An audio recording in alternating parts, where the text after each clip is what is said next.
客家风情。 Learn about another voice and culture of Taiwan with We Love Hakka.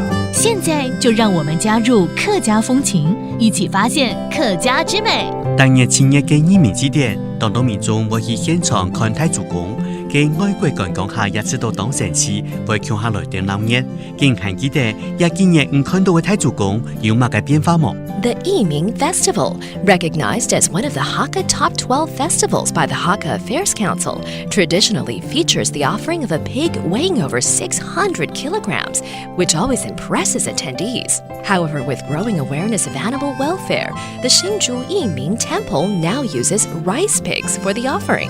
In Hualien, the Yiming Festival has added a water lantern activity.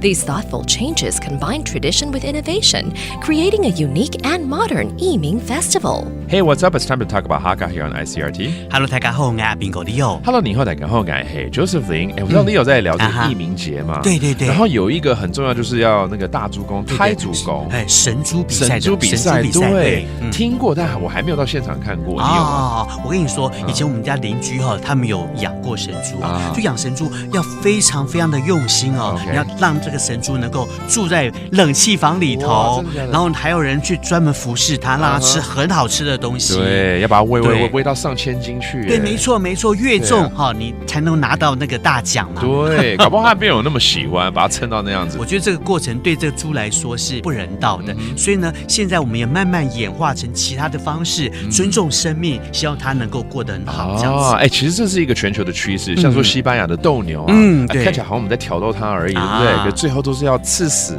哎。所以呢，现在有很多这种保护动物的团体出来呼吁大家用别的方式来庆祝。是啊是啊，其实这个义民祭典也是一样啊。在早几年我还记得他们曾经推出这个画神猪比赛，就看谁画的最漂亮，就可以拿到奖品哈。然后再来呢，像今年呢，这个祖庙的包装义民品哈，他们就希望说停止这个杀神猪这样的一个比重量的比赛，他们就推出了这个大米猪啊，就用台湾产的很多的很好的米哈，把它叠成这个神猪的样子哦，这样子用这个方式来祭奠这个义民爷，这个意义就转化了，就让这生命得到更多的尊重，跟艺术结合了呢。哎，没错没错。好，我们来教几个单词，包括这个义民祭 ，the festival called 义民 Fest。义民祭 Okay, and then there's the pig offering, which is the holy pig, 神猪 and there you have it. It's all about the Yiming Festival. Hope you learned a little bit more. Thank you for listening. 什么大家？安子 say 张来了。